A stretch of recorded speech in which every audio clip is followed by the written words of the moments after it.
Saudara Solah Umi, bagaimanakah kabarnya hari ini? Semoga selalu sehat dan tetap semangat ya.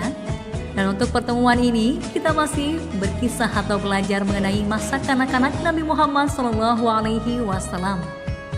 Namun fokus pembelajarannya adalah tentang peristiwa-peristiwa menjelang kelahiran Nabi Muhammad SAW. Adapun tujuan pembelajarannya adalah melalui mengamati video pembelajaran, siswa mampu mengetahui peristiwa-peristiwa menjelang kelahiran Nabi Muhammad SAW. Yang kedua, siswa mampu menceritakan peristiwa-peristiwa menjelang kelahiran Nabi Muhammad SAW. Adapun pada pembelajaran mengenai peristiwa-peristiwa menjelang kelahiran Nabi Muhammad SAW ini terbagi menjadi 4 peristiwa. Yang pertama adalah peristiwa kemuliaan ayahanda Nabi Muhammad SAW. Yang kedua adalah peristiwa hancurnya pasukan gajah. Yang ketiga adalah peristiwa luar biasa pada malam kelahiran Nabi Muhammad SAW. Dan yang keempat adalah peristiwa luar biasa setelah kelahiran Nabi Muhammad SAW. Namun pada pertemuan ini kita akan terlebih dahulu mempelajari 2 peristiwa menjelang kelahiran Nabi Muhammad SAW, yaitu yang pertama tentang kemuliaan ayahanda Nabi Muhammad SAW. Yang kedua adalah tentang hancurnya pasukan gajah. Baik saudara-saudara Umi, saksikanlah video pembelajaran dari Umi berikut ini ya. Namun sebelum itu, marilah kita terlebih dahulu membaca doa sebelum belajar ataupun membaca lafaz basmalah. Bismillahirrahmanirrahim. Baik anak-anak Umi, silakan saksikan video pembelajarannya. Selamat belajar. Suratul Fil. Bismillahirrahmanirrahim. Alam tara kaifa fa'ala rabbuka bi ashabil fil. Alam yaj'al kaydahum fi tadlil.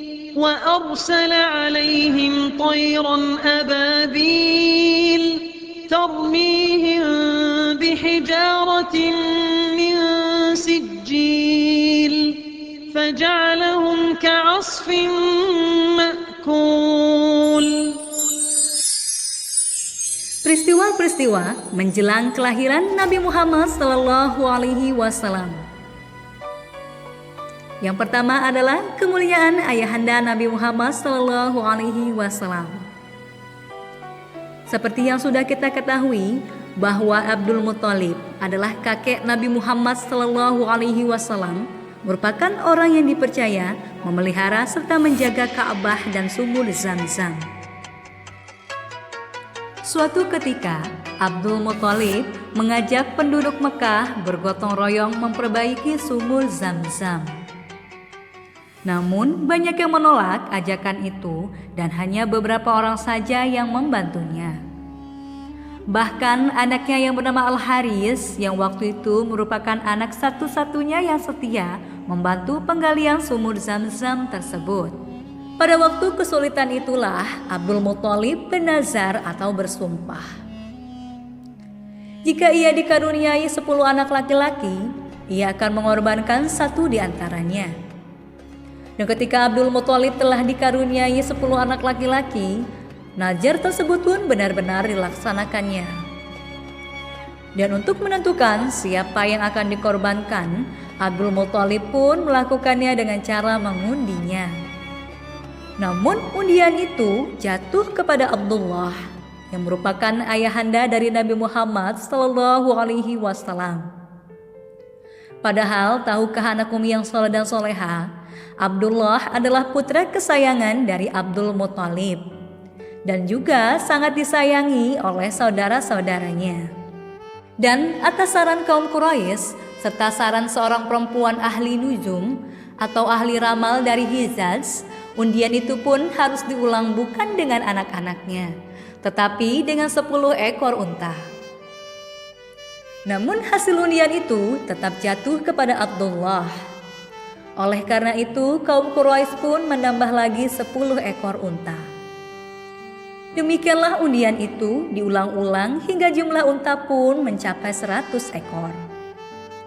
Dan setelah jumlah itu mencapai 100, Undian itu pun jatuh kepada 100 ekor unta itu. Namun kakek Nabi Muhammad SAW tersebut atau Abdul Muthalib belum merasa puas. Kemudian undi-undi lagi hingga 3 kali dan hasilnya selalu jatuh kepada 100 ekor unta. Akhirnya selamatlah Abdullah dari penyembelihan dan Abdul Muthalib pun melaksanakan nazarnya dengan memotong unta. Nah, anak-anak Umi yang soleh dan soleha, selamatnya Abdullah tersebut dari penyembelihan adalah karena kehendak Allah Subhanahu wa Ta'ala. Hal itu sebagaimana juga Allah Subhanahu wa Ta'ala telah menjaga Nabi Ismail alaihi salam dari penyembelihan karena pengorbanan dan keikhlasannya. Peristiwa menjelang kelahiran Nabi Muhammad SAW selanjutnya adalah hancurnya pasukan gajah. Soleh dan soleha, siapakah di antara kalian yang sudah tahu tanggal kelahiran Nabi Muhammad SAW?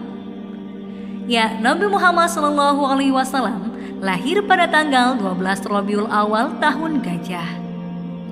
Dan tahukah kamu mengapa dinamakan dengan tahun gajah? Tahun kelahiran Nabi Muhammad SAW disebut tahun gajah karena pada tahun itu datang pasukan tentara gajah.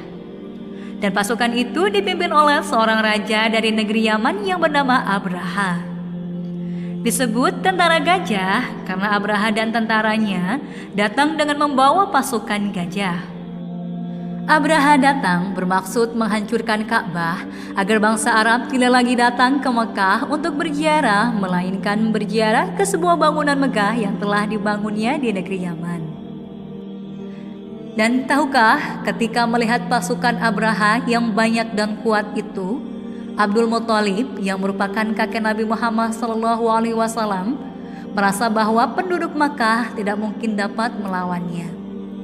Oleh karena itu, Abdul Muthalib pun menganjurkan penduduk agar mengungsi. Kemudian Abdul Muthalib menghadap Abraha dan menuntut agar unta dan harta penduduk Makkah yang sempat mereka rampas untuk dikembalikan. Mendengar permintaan itu, Abraha pun bertanya, "Wahai Tuan Abdul Muthalib, mengapa unta yang Tuan persoalkan bukan Ka'bah? Bukankah Ka'bah itu sangat Tuan muliakan?" Abdul Muthalib pun lantas menjawab, "Unta-unta itu milikku, aku wajib mempertahankan dan melindungi milikku. Sementara Ka'bah itu milik Allah, maka Allah lah yang akan menjaga dan melindunginya." Mendengar pernyataan itu, Abraha pun sangat heran mendengar jawaban Abdul Muthalib seperti itu. Dan setelah menyerahkan unta kepada Abdul Muthalib, pasukan Abraha pun akhirnya bergerak memasuki kota Mekah.